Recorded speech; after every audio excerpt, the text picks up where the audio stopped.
लोकसभा निवडणुकीनंतर सगळ्यांचे लक्ष लागलेले विधान परिषदेच्या पदवीधर निवडणुकीवरती आणि अधिकृतपणे आपण पाहायला गेलं तर लोकसभेमध्ये महायुतीबरोबर काम केलेले मनसेने देखील या ठिकाणी आपला उमेदवार दिलेला आहे.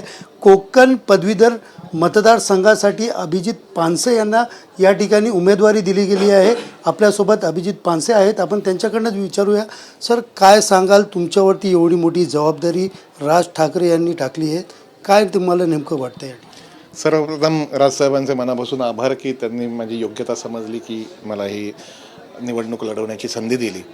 आणि निश्चितपणे आम्ही याच्यावरती गेले अनेक दिवस काम करत होतो, कारण ही प्रक्रिया नोंदणी प्रक्रिया असते याला, आणि गेले अनेक महिने आम्ही नोंदणी करतो. त्यामुळे आमची मोठ्या प्रमाणात नोंदणी आमच्याकडे झालेली आहे. आणि सगळ्यात महत्त्वाची गोष्ट म्हणजे पदवीधर मतदारसंघातनं येणारा जो आमदार किंवा विधान परिषद जो प्रतिनिधी जातो, साधारणपणे असं म्हणलं जातं की त्यांनी पदवीधरांसाठी काहीतरी कामं केले पाहिजेत. मला काय कोणाचं हे म्हणजे इतिहास काढायचा नाही, पण गेले 2-2 टर्म 12-12 वर्ष आमदार असून नेमकं कोकण पदवीधर म्हणून, पदवीधराचा आमदार म्हणून पदवीधरांसाठी केलं काय? आमच्याकडे आता तुम्हाला कल्पना आहे की मी गेले अनेक वर्ष शिक्षण क्षेत्राशी संबंधित आहे. विद्यार्थी सेनेचं मी अध्यक्षपद भूषवलं, त्यामुळे महाराष्ट्राचं प्रस्थापित शिक्षण कसं चालतं मला माहिती आहे आणि कसं असायला हवं. एक बॅकग्राऊंड माझी दुसरी आहे की ग्राममंगल नावाची बालशिक्षणापासून शिक्षणामध्ये काम करणारी जी संस्था आहे ती पद्मश्री अनुताई वाघ आणि माझे वडील रमेश पानसे यांनी सुरू केलेली आहे. त्यामुळे नेमकं आदर्श कन्स्ट्रक्टिव्हिजम किंवा रचनावादी शिक्षण जे आलेलं आहे किंवा ब्रेनवरती आधारित शिक्षण आणि त्याचं कौशल्य विकास करून रोजगार कसा मिळेल, या सगळ्या विषयातले आम्ही लोक आहोत. त्यामुळे आमच्याकडे रोडमॅप तयार आहे, आमच्याकडे मतदार नोंदणी आहे. त्यामुळे आम्ही विजयाची गुढी उभारणार. मात्र आपण लोकसभेमध्ये महायुतीबरोबर एकत्र होतात, त्यांच्या पाठी खंबीरपणे उभे होतात आणि आता पदवीधरमध्ये आपण विरुद्ध दिशेने लढणार आहात, त्यांच्या विरोधात लढणार आहात. आणि तुमच्यासोबत समोर जे आहेत, जे भाजपचेच उमेदवार आहेत, जे 2 टर्मचे या ठिकाणचे आमदार होते, निरंजन डावखरे, कसं पाहता की एक वेगळं आव्हान तुम्हाला वाटतं का? आणि त्यांनी पाठीमागं तुमच्या उभं राहावं असं वाटतं का? कारण लोकसभेत तुम्ही त्यांच्या पाठी उभे. एक म्हणजे तुम्ही जर गुढीपाडव्याचं शिवतीर्थावरचं सन्माननीय राजसाहेबांचं भाषण ऐकलं असेल तर त्यांनी अतिशय भूमिका त्यांनी स्पष्ट केली होती की नरेंद्र मोदीजी तिसऱ्यांदा पंतप्रधान होण्यासाठी आम्ही विनाशर्त पाठिंबा देतोय. त्यामुळे तो मोदीजींना पाठिंबा आणि मोदीजींना तिसऱ्यांदा पंतप्रधान व्हावं, एक सक्षम पंतप्रधान असावा देशाचा, म्हणून दिलेला पाठिंबा होता. त्याच्या आधीचं एक भाषण तुम्हाला राजसाहेबांचं जर आठवत असेल तर राजसाहेबांनी हे स्पष्ट केलं होतं की येणारी प्रत्येक निवडणूक महाराष्ट्र नवनिर्माण सेना लढवणार आहे. त्यामुळे त्या गोष्टीचा आणि या गोष्टीचा असा काही संबंध नाही. दुसरी महत्त्वाची गोष्ट, आमची महायुतीचा एक घटक पक्ष म्हणून आम्ही नाही आहोत किंवा आम्ही जेव्हा लोकसभेला सुद्धा पाठिंबा दिला तो विनाशर्त पाठिंबा दिला. महाराष्ट्रात सगळ्यांना माहिती आहे, मनसेचे सगळे महाराष्ट्र सैनिक लाखोच्या संख्येने रस्त्यावर उतरले होते महायुतीचा विजय करावा म्हणून. या पार्श्वभूमीवरती आमची युतीचा घटक म्हणून आम्ही काही नाही आहोत. आमचा एक स्वतंत्र पक्ष आहे आणि विधान परिषद आणि पदवीधर, कोकण पदवीधर आता ती लागून निवडणूक आली म्हणून थोडे दिवसांनी आले असते तर हा प्रश्न तुम्ही विचारला नसता. पण राजसाहेबांनी बिनशर्त पाठिंबा दिलेला आहे. आता वाटतं का तुम्हाला की त्यांनीही आपल्याला या ठिकाणी, म्हणजे 2 टर्म त्यांच्या हातात तर होतं, पण आता तुम्ही उभे आहात तर त्यांनी पाठिंबा दिला पाहिजे असं वाटतं का?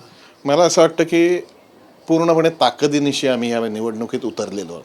आमच्याकडे नोंदणी आहे, आमच्याकडे कार्यकर्त्यांचं मोहोळ आहे. आता लोकसभेच्या माध्यमातून आमची रंगीत तालीम झालेली आहे. त्यामुळे कोणाचा पाठिंबा मिळो किंवा न मिळो, आमचा विजय निश्चित मानतो आम्ही आणि आम्ही विजयाकरता लढतोय आणि जिंकणारच आहोत. दुसरी गोष्ट, त्यांनी पाठिंबा द्यावा का त्यांनी देऊ नये का हा प्रश्न हा तुम्ही त्यांना विचारणं जास्त स्वाभाविक आहे. आणि जर असं काही होणार असेल तर ते माझ्या पातळीवर तर असं शक्य नाही. वरिष्ठ राजसाहेबांच्या पातळीवर जर झालं तर. निरंजन डावखरे हे 2 टाईमचे या ठिकाणचे पदवीधर आहेत आणि काय सांगाल की त्यांचा जो अजेंडा आहे, आपला काय नेमका अजेंडा घेऊन आपण त्यांच्यासमोर उभे राहणार? कारण ते 2 टर्म लोकांपर्यंत पोचलेले आहेत आणि तुम्हाला, आपल्याला पण अनुभव आहे, आपण पण निवडणुकी लढलेल्या आहात.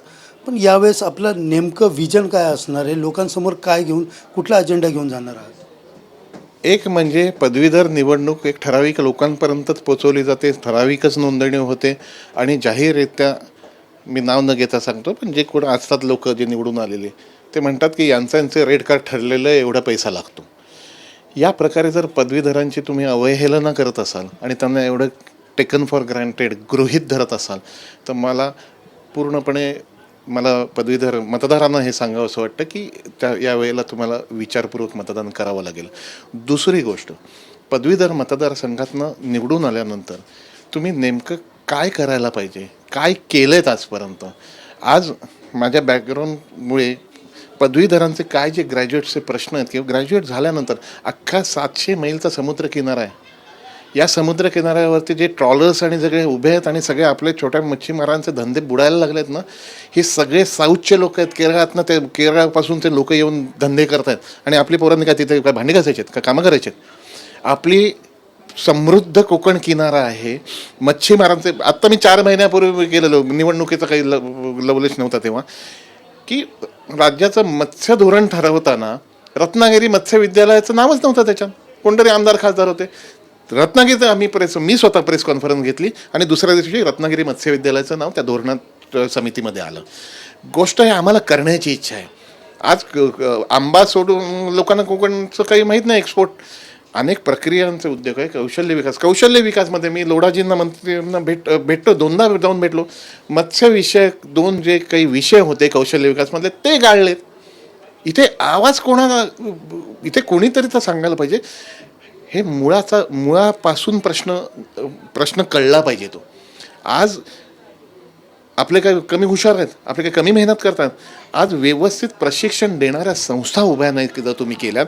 तुम्हाला रोजगार विषयक जर एक पुढचं 10 वर्ष काय होणार आहे त्या दृष्टिकोनातनं जर तुम्ही कोर्सेस किंवा त्यांना प्रशिक्षण केलं नाही तर ही मुलं शहराकडे धावणार आहेत. कोकणसारख्या समृद्ध प्रदेशामध्ये पूर्णपणे म्हणजे पालघरपासून अगदी दोडामार्गपर्यंत या गोष्टी प्लॅनिंग करून करायला हव्यात. त्यामुळे मी आत्ताच जाहीर केलं, तुम्ही ऐकलं असेल तर आमचा वचननामा येणार नाही, आमचा जाहीरनामा नाही येणार, आमचा रोजगारनामा येईल आणि हा रोजगारनामा पुढच्या 10 दिवसात आम्ही सादर करू.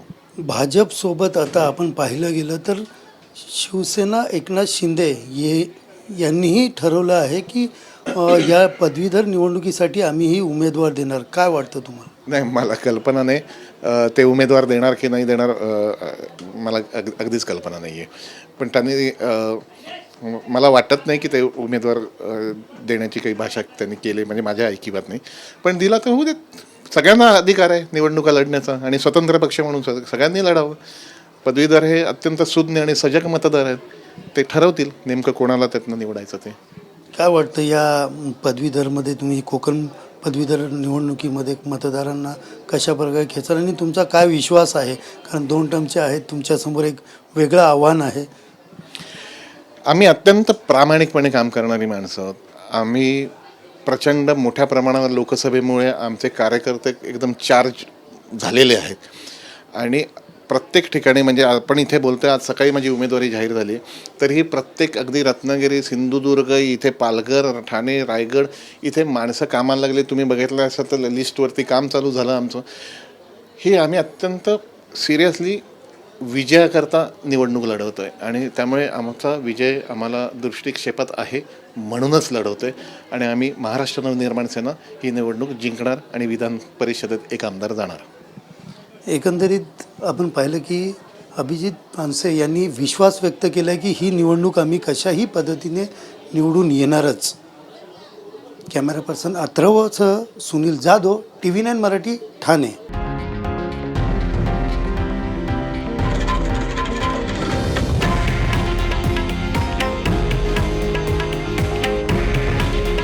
हे आहे देशातील नंबर 1 न्यूज नेटवर्क आणि आपण पाहत आहात TV9 मराठी. काळजी तुमची, हित महाराष्ट्राचं.